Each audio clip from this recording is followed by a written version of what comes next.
Ya, doktor bagi saya sikit masa. Okay.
Sorry doktor, kejap bagi saya dalam 5 minit saya nak sort Facebook live kejap Okay, boleh.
Okay, sorry doktor, kita boleh start sekarang. Okay, Assalamualaikum everyone, and a very good afternoon. Welcome to our RURB webinar series number 21 on the title The Impact of COVID-19 on Malaysian Food Security. So with us today is Dr. Ilisriyani Ismail from UPM. Assalamualaikum doktor, apa khabar? Waalaikumsalam, baik Ana. Sihat Ana? Ya, Alhamdulillah, sihat doktor. Okay, before we continue to doctor's presentation, I would like to introduce Dr. Ilis. So Dr. Ilisriyani Ismail is a Senior Research Officer at the Institute of Tropical Agriculture and Food Security of UPM. She did her PhD at University of Portsmouth, United Kingdom, specializing in fisheries economics using system dynamics approach. As a research officer at UPM, Dr. Ilis has been active in research and advisory services for government and non-governmental organizations such as World Bank, Khazanah Research Institute, MPC, WWF, and other government agencies. Her research interests include environmental issues and valuation of resources, and also agricultural economics. Most of her research work investigates how developing countries can benefit from the use of natural resources in a sustainable way. So without further ado, Doctor, can we proceed to your presentation? All right. Assalamualaikum and very good afternoon to the audience. Thank you very much, Hannah.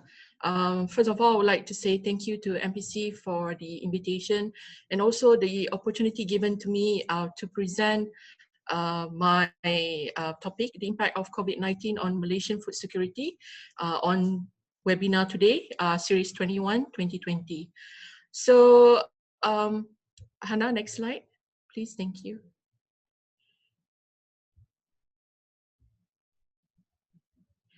Okay, before I start with the presentation, I would like for us to walk down the memory lane, how this COVID-19 happened in Malaysia. And before that, this graph is courtesy of my mentor, Datin Paduka Professor Dr. Fatimah Muhammad Arshad. Very kind of her to share this figure. She made it herself. So thank you very much, Prof, if you are listening. Anyway, so first case of COVID in Malaysia took place in 24th January 2020 with 3 cases confirmed. And on the day when the government implied Movement Control Order, MCO, started on 18 March, there were 790 confirmed cases, 60 recovered, 170 new cases, and 2 death cases. And today, under Conditional Movement Control Order, CMCO, the total cases are 23,804. And as of yesterday, last night, total recovered was 15,417 with 847 cases. That gives total accumulation under medication 8,183. Next slide, Hannah. So my presentation outline today, I'll start with what is food security. What is very general of a global food security index, how can food security be assessed, COVID-19 and negative impacts on the food systems, and groups that are affected by the pandemic. Next slide. So what is food security? So in the middle of 1970s, there were discussions about food security, primarily to focus on the need to produce more food and to distribute it better. So the discussions was to prioritize the total availability of food calories at the national and global level as the primary means to address malnutrition. And over time, the food security concept has been broadened, taking into consider to encompass a wide range of factors that can have influence on malnutrition of all kinds of forms, ranging across the whole food system, and in some application, including recognition of the important social and cultural role that food plays. And today, the concept of food security is generally understood to include 4 main components or pillars availability, access, utilization, and stability. And although some see stability as a separate cross-cutting factor, for a state of food security to exist, all of these components must be sufficiently present. Next slide, Hannah. So these are the 4 pillars of food security, which each of the components has its own key variables. Availability that involves at national level and household level, access with the physical, social, and economic, household with assets, labor, knowledge to produce food and market prices must be affordable, and utilization, actual consumption patterns must meet nutritional needs. That includes processing and storage, preparation, allocation, consumption within household. And finally, stability, the availability of access and utilization need to be stable, reliable, and consistent. So these are the 4 pillars of food security. Okay. So availability, enough nutritious food of sufficient quality needs to be available to people for their consumption. And this availability can be affected by production, distribution, and also exchange. In terms of production, how much and what types of food are available through food that is produced and stored locally. Distribution is how is food made available, physically moved, in what form, when, and to whom. So 3 W's there. And exchange, how much of food that is available. Exchange mechanisms such as barter, trade, purchase, or loans. So that is what it meant by availability. And this addresses the supply side of food security, and it is determined by the level of food production, stock levels, and net trade. Next slide. So in terms of access, individuals and households must be able to acquire sufficient food, able to eat healthy, to have nutritious diet, also to have access to sufficient resources that needed to grow their own food. And this access can be affected by affordability, allocation, and preference. What I meant by affordability here is that the ability of individuals, households, or communities to afford the price of food or land for producing food relative to their incomes. And in terms of allocation, the economic, social, and political mechanisms governing when, where, and how food can be accessed by consumers and on what terms. There are terms to that. And for example, food may be unequally allocated according to age and gender within households. So different gender, different household, these are being affected by preference, which is social, religious, and cultural norms, and values that influence consumer demand for certain types of food. So for example, like religious prohibitions or the desire to follow a specific dietary pattern such as vegetarian, you know, those kind of things affected food access.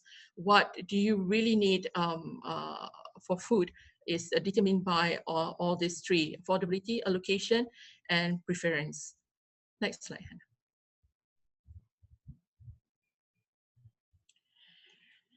And for food security utilization, it is a 3rd dimension, and it became increasingly prominent in food security discussions since 1990s. So utilization is commonly understood as the way the body makes the most of various nutrients in the food. This food security dimension is determined primarily by people's health status. What it meant by this is that, for example, that these days, most of us, especially during this CMCO, where most of us are working from home, you try to balance within trying to consume what is healthy so that you can maintain the health and also to keep up with your dietary. So those kind of thing is how you utilize the food itself. So And this traditionally perceived as consuming sufficient protein and energy in terms of food quantity, and the importance of micronutrients for a balanced and nutritious diet. Food quality is now well appreciated. So we are now appreciate more how we use the food, or how we utilize our food whenever we want to prepare for ourselves. So next slide. And finally, the stability. This stability is to support the other three pillars, the availability, the access, and also the utilization. And remember on the second slide where food security was defined using FAO, so it stated all people at all times. Is integral to the definition of food security and is key to achieve national food security objective. So what we have here is that different people are food secure to varying degrees and will be affected by adverse events differently. And people's food security situation may change adverse, whether through weather conditions, political instability, or economic factors may impact on your food security status. And at all times refers to the stability dimension of food security that emphasize the importance of having to reduce the risk of adverse effects on the other three dimensions. Again, the food availability, access, or utilization. Next slide. Okay, so overall food security objective is to be realized, these all four pillars. For example, if you have money, you have access. If there's no food available in the market in terms of availability, people are at risk of food insecurity. Mean by you have the money, but you don't have access to the food. So you are insecure. Okay, and food security is also about quality, and that your body must be healthy to enable the nutrients to be absorbed. Utilization, how you utilize your food. And again, this comes back to how healthy your diet is. Some people tend to have deep fried French fries. Some intend to just bake the French fries. So that's how you utilize your food. And that is back to your how healthy do you want your food to be. And these three dimensions should be stable over time and not be affected negatively by natural, social, economic, or political factors. So again, once there's any disruption from the natural, the social, the economics, for example, that when there's economic downturn, of course, food prices intend to rise, and there's when there's a political factors, always this food security will be affected. And yeah, next slide. Okay, so this is an overview of Global Food Security Index. And here, as it's shown for year 2019, Malaysia is at rank 28, and Singapore is number 1. And the countries that export a lot of food, like Thailand and Vietnam, rank in number 52 and 54. So what happened in 2019 is that our country reached self-sufficiency in the main food, with self-sufficiency in rice at 70%, vegetables at 46.6, beef at 23.9, mutton at 11, fresh milk at 61, and dairy products at 5, and fruits at 79. So here I would like to compare Malaysia and Singapore. As you can see, in terms of affordability, in terms of GDP and R&D, Singapore is ahead of us. In terms of GDP, it's 80.2, whereas for us it's 25. And R&D, they put 100, and for Malaysia is 2.6.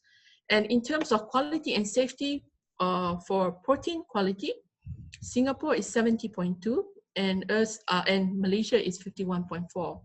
So if you to compare Malaysia and this food exporters country, overall Malaysia is doing well. And again, I would like to highlight that we did well last year compared to the year before, 2018, where we ranked 48.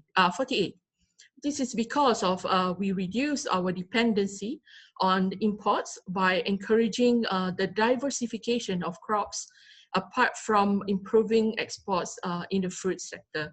So that helped us to jump to now rank 28 last year. So next slide. Okay, so how can food security be assessed?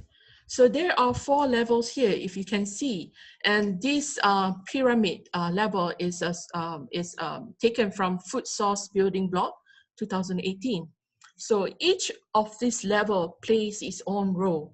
The first bottom level, which is the context underlying condition, that includes the demographic conditions, economic conditions, environmental conditions and natural resources, political condition, social and cultural conditions, risk, hazard, and shocks. This is where the COVID-19 comes in. And then the blue one is the national and regional. So we have food availability, we have supplies and access, and we have food access.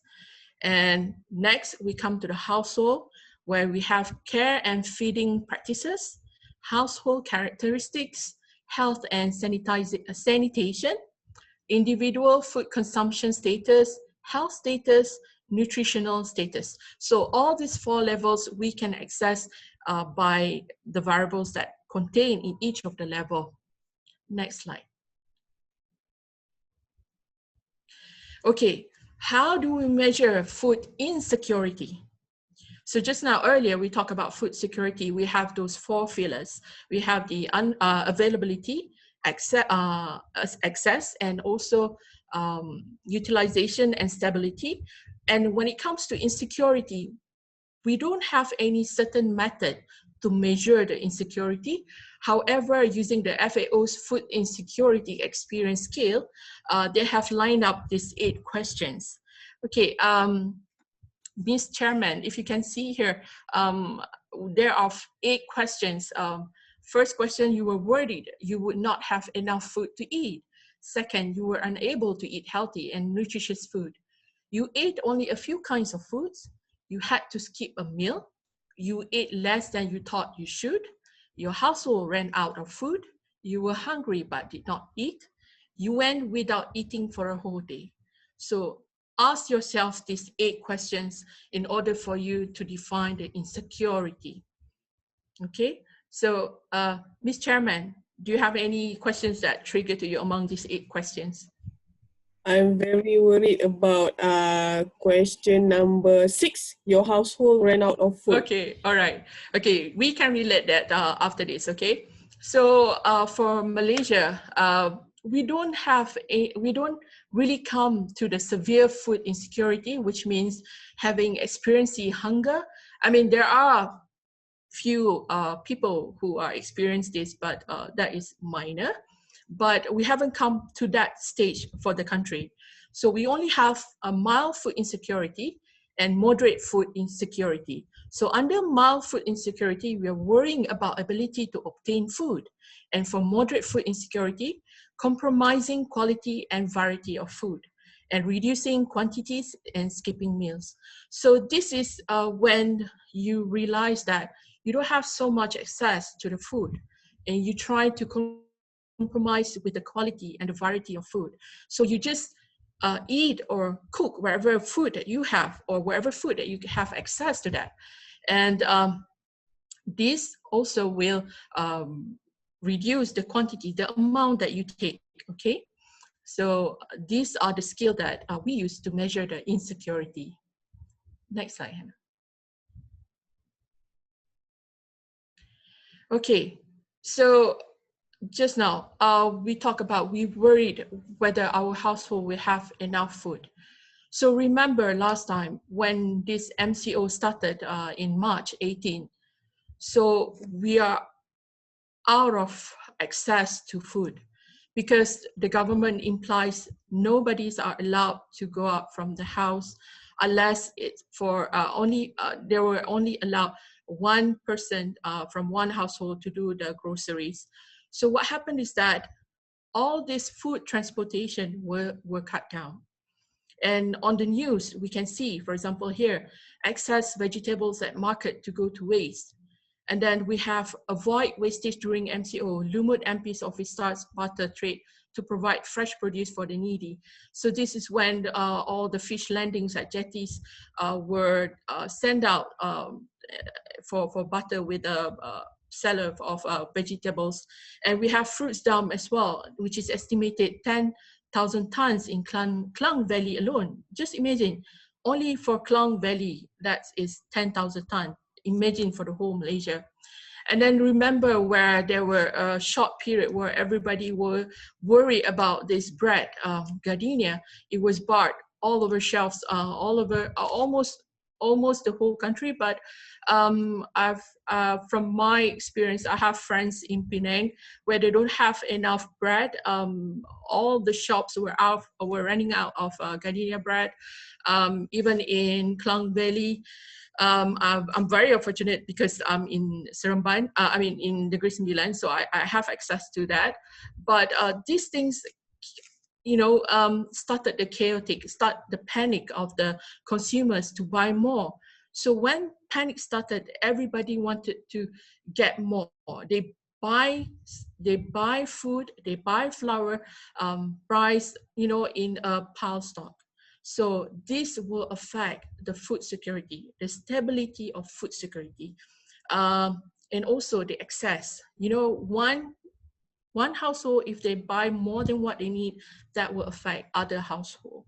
So when pandemic like COVID-19 happened in Malaysia, it affected our food security. Next slide. So what are the negative impacts when COVID-19 happened in Malaysia? Here I highlighted a quote from newspapers. It affected the consumers like us, they affected the farmers, they affected the wholesalers and retailers. So here, at a time when shoppers in Malaysia are complaining of bar shelves amid the COVID-19 pandemic, fishermen and vegetable farmers have had to dump their produce because they have not been able to get to their customers, which include restaurants and supermarkets. And then farmers have been dumping their stock, blaming the roadblocks, shorter operating hours and lack of manpower to offload the trucks. About half the vegetable stalls in the wholesale market have also closed. And then we have the wholesalers and retailers. Delays of food exports from overseas and frantic panic buying by concerned Malaysians left supermarkets short of basic supplies such as bread, flour, which saw retailers experience unforeseen waits for restocks. And then a lack of food security is particularly damaging for poorer communities that may lack access and the money to afford food when it becomes scarce.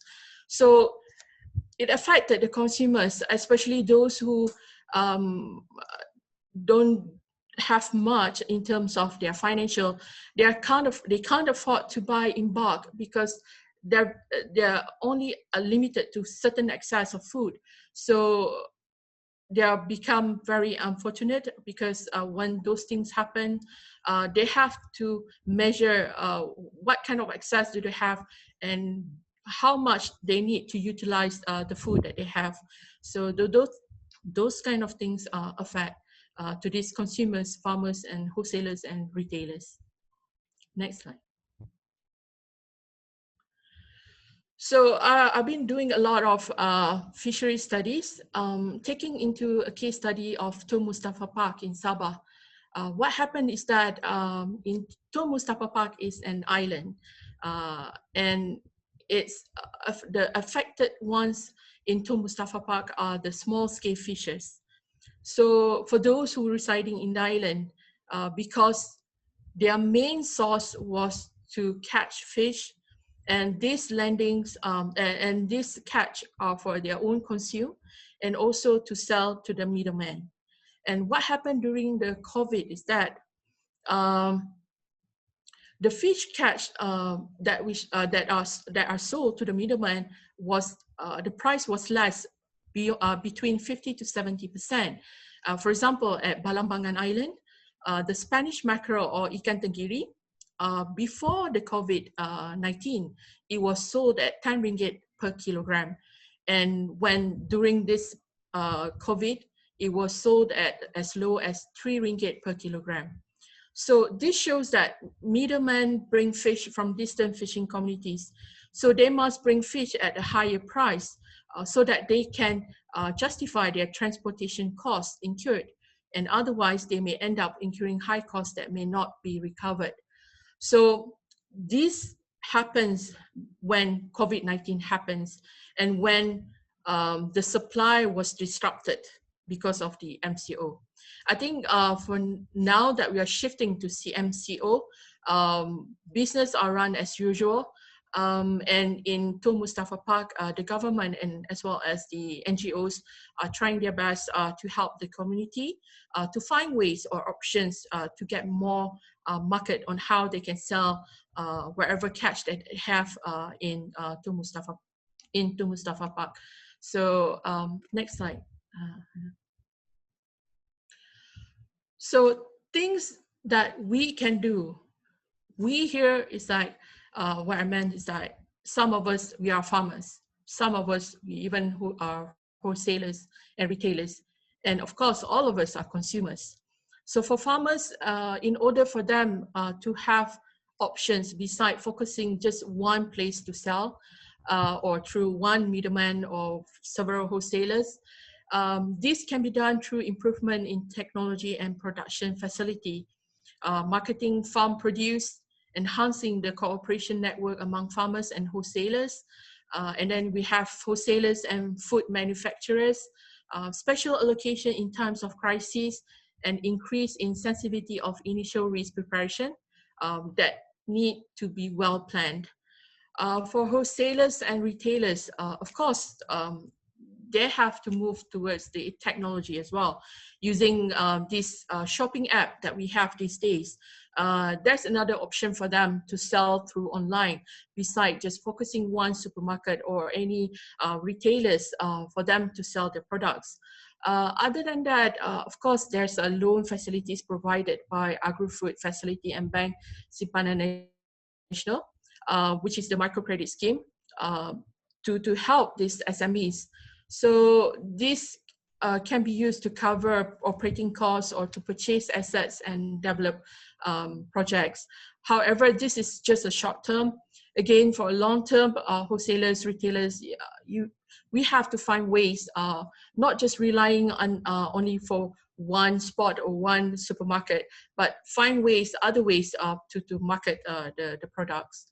And for the consumers, like us, especially during this CMCO, I think we have started doing urban farming, where we plant our own herbs behind our house, or even if you're staying in a condo or apartment, you can also plant your own herbs in a small pot, because this helps your access to fresh food. And in fact, since these days everybody are going towards this organic fresh produce, but while you're planting your own plants, you can have the fully control in what kind of environment you want, whether it's to be 100% organic, or you still have you can have pesticide spray every now and then, you know, just to have a healthy plant. So those are the things that we can do during this COVID-19. And of course, the situation become better and better because of, like I said earlier, the business have gone as usual. And then also we have help from Central Bank of Malaysia, giving us the moratorium in bank loan repayment for 6 months. And then the government also have introduced employment retention program, ERP, that give assistance of 600 ringgit per month for workers who are asked to take unpaid leave. And then we also have Ilisriyani scheme for the employees provident fund. And then also we have Bantuan Prihatin Nasional, BPN, from the government, that gives M40 households, middle 40%, in addition to the B40 household, bottom 40%, where single individual over the age of 21 also that earn less than 4,000 a month, they're entitled to get this BPN. And to help small farmers and all various agriculture sector, the government allocates 1 billion for food security fund. And this fund is to provide various forms of assistance to farmers, fishers, including agricultural inputs to boost domestic production. So I think those are the things that we can do for now, and don't be panic of over things that not unnecessary, because we've been taken care good enough by our government, and we should be calm, because of to compare our country and in developed country like UK, when COVID-19 happened, what happened to the country is that everybody went panicking, especially when the government announced to lock down. So there were chaos, there were fighting on the roads, they were fighting over food in supermarkets, whereas in Malaysia, that didn't happen because we always been, well behaved, I must say, and also because the government keep on supporting us in terms of monitoring the price, so that certain agency doesn't take advantage of this situation where price will go rise, those kind of thing. KPD and HEP have been monitoring prices from time to time, and the government is monitoring our movement, just to make sure everybody is calm and safe. So I think that will end my presentation, and I will pass back to Miss Anna. But before that, okay, I missed this part. Just to show an evidence of urban farming. These pictures are courtesy of my friend. She started urban farming at home at the early of MCO. I think back to April, beginning April, where she planted turmeric, basil, Spanish basil, Spanish spinach, and then mint leaves, turmeric leaves, and chilies. So after 3 to 4 months, she started to harvest them, and now it continues almost like every week she have fresh produce. So I think that's good, and that proves that we can do as well, and this will have proof that we have more access to our own food. So thank you. Pass to you back, Hannah. Thank you so much, Doctor, for the very well explained presentation. And I like your point that we shouldn't be panicking, because before we conclude that we have food insecurity crisis, we should ask ourselves the 8 questions. Yeah? Okay, Doctor, we have some questions from the attendees. So let me address the first one from Cik Rizal. Okay. He asking about which pillar of food security is most severely affected by the COVID-19 pandemic. Okay, so at the beginning of COVID-19 pandemic, when it started, the most severe pillar that been affected is the access, because what happened is that during that MCO, the first MCO, the transportation, the supply chain was affected, because there's no transportation are allowed to be on road. So that's when these wholesaler, retailers, farmers, they start dumping their fresh produce, because they weren't able to sell their fresh produce. So that was at the beginning of the COVID-19 pandemic, and then after the second wave, the government realized that how important not to affect the supply chain, because it seems that that's when we started to panic and trying to buy as much as possible, because we want to have those access to food. So from access, during that second wave, we have shifted to utilization. So I must say that now on the third wave, the most affected is the stability. How are we going to maintain the stable of these 3 pillars, like the availability, the access, and also the utilization? So the crucial now is stability, because these three pillars are very important to move together in order for us to stabilize things. So once disrupted, and it will affect the whole system, because food security is, we treat it as a system. One affected, the others were affected as well. Macam orang Melayu katalah, cubit paha kiri, paha kanan terasa, something like that. Okay, so those kind of things that I would define how severe the pillars are affected. But now we are now in more stable level, because the government have taken certain actions in order to control or monitor the system, the food system in Malaysia. So that's my answer for the first question. Okay, thank you, Doctor. The keyword is don't panic lah. Yes. Every time sidang media by Datuk Sri Ismail, dia akan cakap berulang kali yang kita punya supply makanan memang cukup. Yes. Kan? Okay, Yes, so, actually we received 3 questions, Doktor. Tapi ada satu soalan daripada Encik Muhammad Syukur. Saya nak minta ada detail sikit lah kan. Okay. Saya berminat nak tanam buluh betong di tanah sawah. Kawasan sawah di balik pulau. Punca daripada rebungnya. So I'm not sure what is the question. So kalau Mr. Muhammad Syukur masih ada dekat dalam session ni, boleh detailkan lagi sikit je dalam Q&A tu. Okay.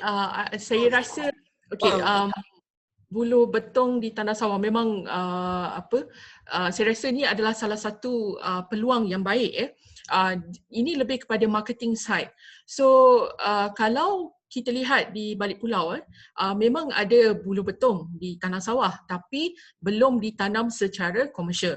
Maaf kalau saya silap, tapi saya pun orang balik pulau, jadi saya bila balik kampung tu nampaklah. Jadi ini adalah satu peluang yang baik ya, dari segi pemasaran. Sebab kita untuk mulakan satu pemasaran, kita harus kaji dulu dari segi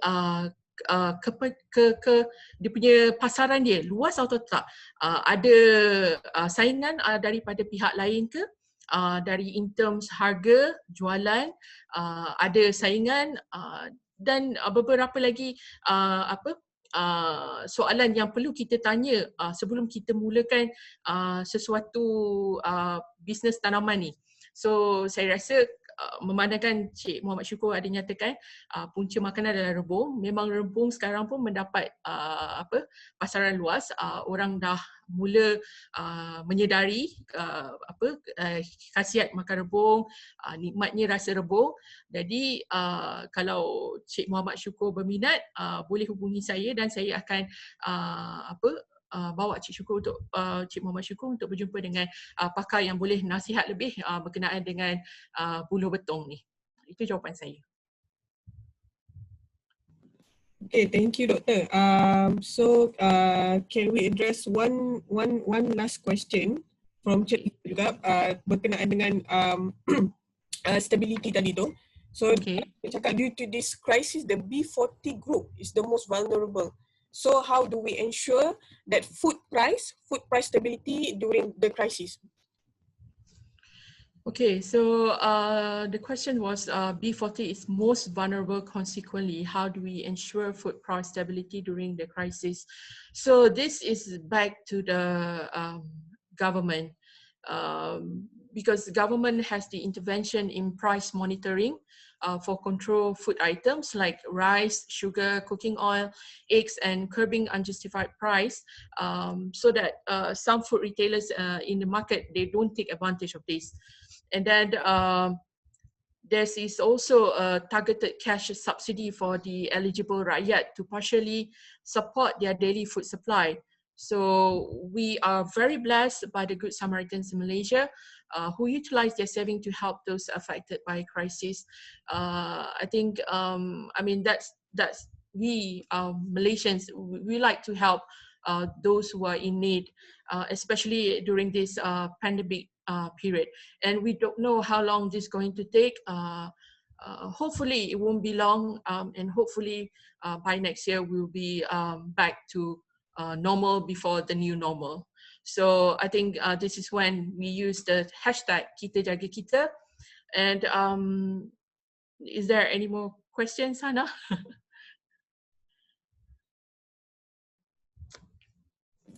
So far we don't receive any more question. So I think, do you have any concluding remarks, Doktor? Okay, I think there's another question.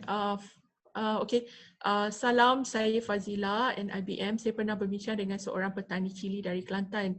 Masalah yang paling utama dihadapi adalah penuaian hasil dalam tempoh yang singkat disebabkan kaedah penuaian masih konvensional dan kekurangan tenaga pekerja semasa tempoh PKP. Betul tu Puan Fazila ya. Sewaktu tempoh PKP ni memang setiap level terkesan dengan situasi, lebih-lebih lagi apabila kita menggunakan tenaga pekerja untuk bekerja. Satunya disebabkan kerana kos, kita tak mampu menanggung kos disebabkan oleh kurangnya penjualan hasil ladang atau tanaman kita. And then bila kita tak mampu nak bear the cost atau tanggung kos tu, tenaga pekerja terpaksa kita lepaskan. Jadi macam saya katakan tadi, untuk wholesalers atau retailers, kita perlu mempunyai plan B ya. Bukan hanya mengharapkan satu tempat saja untuk kita menjual hasil ladang kita, tapi kita perlu ada beberapa pilihan lain dan lebih bijak untuk menentukan sama ada tempat yang kita jual tu akan memulangkan semula kos yang perlu kita tanggung dan juga dapat menampung kita punya keterusan ataupun keterusan untuk kita ada tenaga pekerja yang secukupnya. Itu jawapan saya. Saya harap saya dapat membantu dan jika ada sebarang soalan lanjut berkenaan ini, Puan Fazila boleh juga menghubungi saya dan kita boleh merujuk kepada pakar yang dapat memberi lebih nasihat dan juga informasi yang lebih bertepatan dengan situasi Puan Fazila. Okay. Thank you, Doktor. Setakat ni tu je soalan kita dapat. So berkenaan dengan soalan Puan Fazila nanti nampak macam ada kaitan dengan our next webinar next week Okay. on the impact of COVID-19 and food supply chain kan, Doktor kan? Ya, betul. So impact COVID-19 ke atas rantaian makanan di Malaysia. Seperti untuk hari ini juga kita lebih kepada very general punya kupasan isu, memandangkan audiens adalah lebih kepada awam.